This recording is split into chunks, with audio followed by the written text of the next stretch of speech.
नमस्कार दोस्तों। आज हम 1 नवंबर 2022 को भारत में डिजिटल करेंसी की शुरुआत हुई है। इसकी शुरुआत भारत के सबसे बड़े बैंक आरबीआई द्वारा की गई है।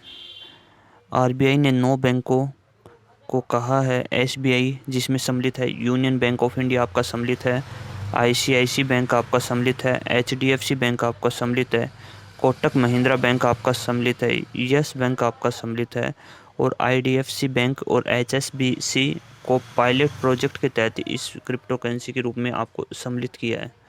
दोस्तों, बात यहाँ पे नहीं रुक जाती है। इसका फ़ायदा क्या होगा डिजिटल करेंसी का? आरबीआई ने कहा है कि सीबीडीसी एक डिजिटल मुद्रा है। सीबीडीसी का फुल फॉर्म है यहाँ पे central bank of digital currency. Digital मुद्रा है जो भारतीय रुपये के समान होगी। इसका एक सीबीडीसी का मूल्य भारतीय करेंसी में आईएनआर में 1 आईएनआर के बराबर होगा। इसको जारी आरबीआई करेगा एवं इसमें रेट में फ्लक्चुएशन नहीं होगा। मतलब जिस प्रकार अन्य करेंसी है, यूएसडीटी है या यूएसडी है या फिर टेथर है, इनमें वोलेटाइल होता है मार्केट के अकॉर्डिंग, इसमें उतार चढ़ाव होता है, लेकिन सीबीडीसी में कोई भी उतार चढ़ाव नहीं होगा। इसका मुख्य कारण यह है कि यह क्रिप्टो करेंसी की तरह नहीं है और इसमें सेंट्रलाइज करेंसी है। यहाँ पर सेंट्रलाइज का मतलब यह है कि इसको आरबीआई जारी करता है, न कि कोई संस्थान या फिर किसी व्यक्ति द्वारा। तो यह इसके बारे में हम पूरी डिटेल पढ़ते हैं। जो मुख्य पॉइंट है मैं उसको समझा रहा हूँ। ये भारत में 2 प्रकार की होगी दोस्तों। इस 2 प्रकार में सीबीडीसी आर प्रकार की होगी, एक सीबीडीसी डब्ल्यू प्रकार की होगी। सीबीडीसी आर का मतलब यहाँ पे है रिटेलर इन्वेस्टर से,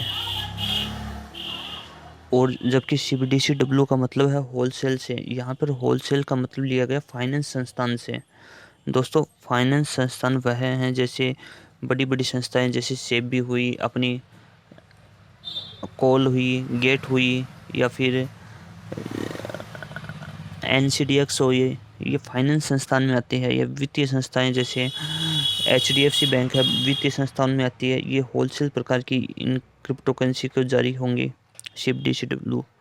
जबकि व्यक्ति विशेष को सीबीडीसी आर लेनी पड़ेगी, आर रेट रिटेल इन्वेस्टरों को, और यह ब्लॉकचेन टेक्नोलॉजी पर आधारित होगी। दोस्तों, ब्लॉकचेन टेक्नोलॉजी के बारे में आपको पता ही होगा। सबसे ज़बरदस्त टेक्नोलॉजी आज के समय में है वह है ब्लॉकचेन टेक्नोलॉजी। उसका मुख्य कारण यह है कि ब्लॉकचेन टेक्नोलॉजी में आप किसी भी ट्रांजैक्शन को रिकॉर्ड किया जा सकता है एवं उसकी पुष्टि की जा सकती है, और एक ब्लॉक को सुलझाने में कहीं भी वित्तीय अनियमितता और मैथमेटिकल इल्यूशन की कंडीशन नहीं दिखाई देती है।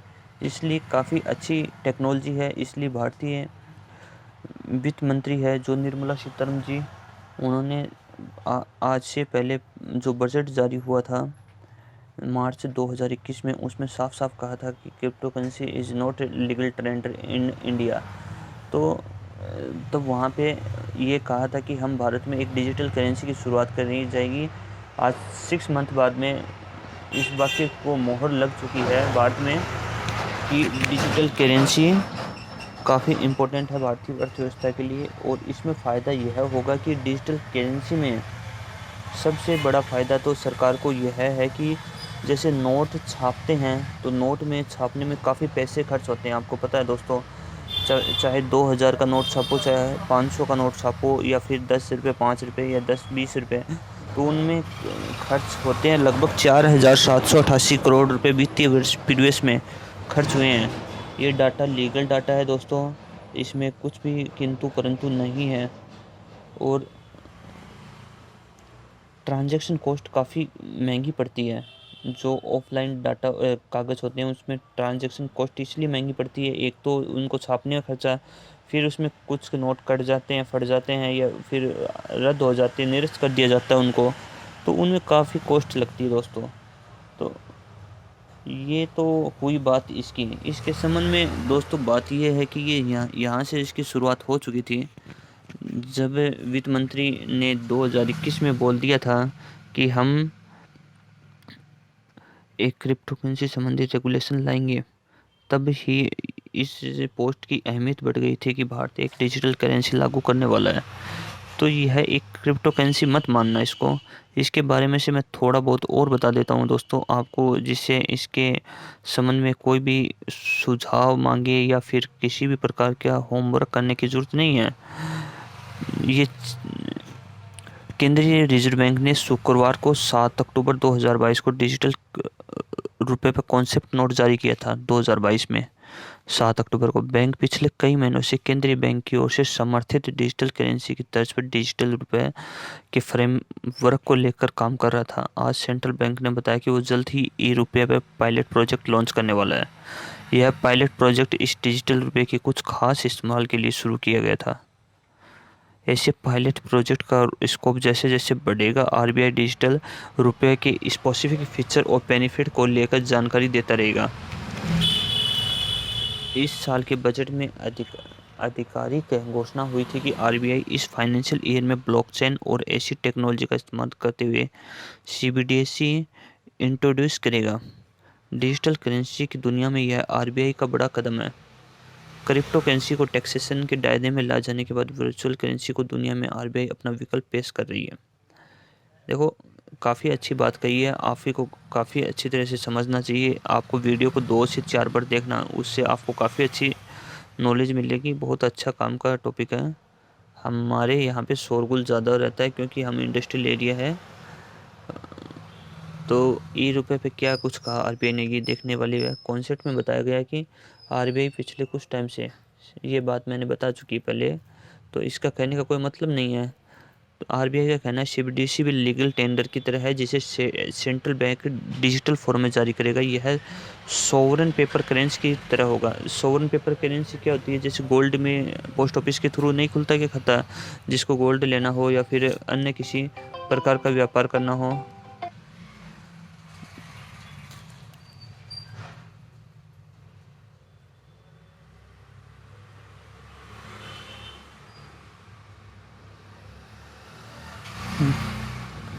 केंद्रीय बैंक की बैलेंस शीट पर सीबीडीसी लायबिलिटीज के तौर पे दिखाया जाएगा।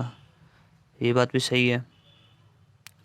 अब कुल मिला के बात सही है। फिर अब लोगों को इस चीज़ के बारे में काफ़ी अवेयरनेस होनी पड़ेगी, क्योंकि चेक का सिस्टम है, ड्राफ्ट का सिस्टम है, और अन्य जो यूपीआई से पेमेंट करते हैं वो सीधे वॉलेट से होंगे। जो आपको एक वॉलेट मिलेगा, उसके माध्यम से आप पेमेंट कर सकते हो दोस्तों।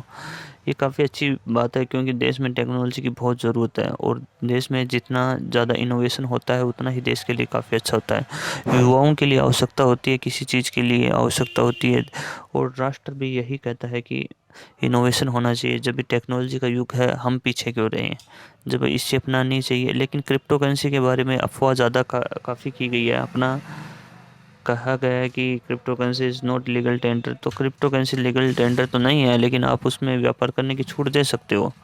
देखो, आपको जो टीडीएस लेना चाहिए वो 1% ले रहे हो आप, ये गलत बात है। 0.10% होना चाहिए, क्योंकि व्यक्ति वॉल्यूम के साथ ट्रेड ही नहीं कर सकता तो प्रॉफिट कैसे कमाएगा। कुछ हिस्से होते हैं सर। मैं वित्त मंत्री सीतारमन जी को बोलना चाहता हूँ कि देखो, कुछ कमाई के सोर्स होते हैं, आदमी को कमाने के अवसर दिए जाते हैं, उसमें सरकार की भूमिका हस्तक्षेप होनी चाहिए, लेकिन एक दायरे के अंतर्गत हो तो काफ़ी अच्छा होता है। क्योंकि अभी बिजनेस की परिभाषा बदल चुकी है दोस्तों। परिभाषा इसलिए बदल चुकी है कि आज व्यापार का कोई अस्तित्व है तो है, नहीं है तो नहीं है। क्योंकि जहाँ पर आपको पता है ऑनलाइन मार्केट ने रिटेलर इन्वेस्टरों की बैंड बजा दी, बात सही है। तो उसी प्रकार यहाँ पे भी एक कंडीशन उत्पन्न आती है, जब ऑनलाइन में कमाने के अवसर आते हैं तो सरकार हमें पीछे नहीं खींच सकती, क्योंकि हम उस दौर में जी रहे हैं जहाँ पे प्राइवेटाइजेशन ज़रूरी है। फिर सरकार की हस्तक्षेप थोड़ा सही नहीं है। होना चाहिए सरकार को टीडीएस लेना चाहिए, टैक्स लेना चाहिए। टैक्स भी ठीक है, फ्लैट टैक्स किया, 30% किया, काफ़ी ठीक है, कोई दिक्कत नहीं है। लेकिन एक इनकम सैलरी पर्सन होता है, उसके अकॉर्डिंग करे तो काफ़ी अच्छी संभावना हो देश में भविष्य क्रिप्टो करेंसी का काफ़ी सुनहरा हो। और आप इसको गैम्बलिंग में रख रहे हो श्रेणी में, ये गलत बात है दोस्तों। ये काफ़ी हानिकारक बातें हैं, गैम्बलिंग में नहीं रखना चाहिए। तो मेरा उद्देश्य तो यही है कि क्रिप्टो करेंसी के संबंध में आपको काफ़ी अवगत करा दूँ दोस्तों। और ये ऑडियो वीडियो आर्टिकल कैसा लगा, फिर ठीक है, धन्यवाद। जय